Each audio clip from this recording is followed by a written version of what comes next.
When working on this kind of more subtle things, Tadasana I find is very, very, very useful because every posture affects Tadasana.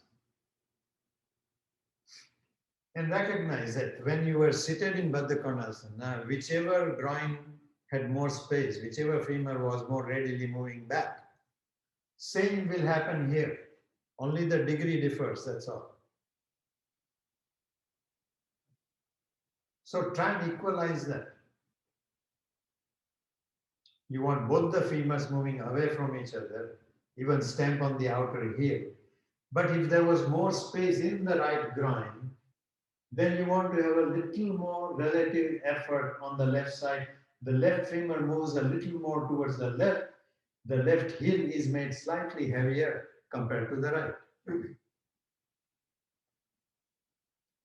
In so doing, you are again seeking this sensation that as the two hip bones move towards each other circularly, there is wide space in the sacrum, and it is as equal as you can make it between the left and the right side.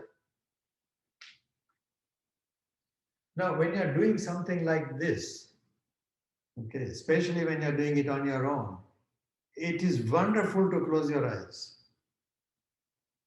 Not only acceptable, but it is wonderful to close the eyes. With closed eyes, you have that sensation more approachable. And see, with that sensation, as the hips release towards each other, and there is wider and wider equal space between the left and the right side of the sacrum, can there be similarly wide sense of space in the front of the sacrum? So that as you breathe in and out, the breath appears to touch the apan vayu, so-called abdominal pelvic breath, appears to touch the front of the sacrum equally on the left and the right side.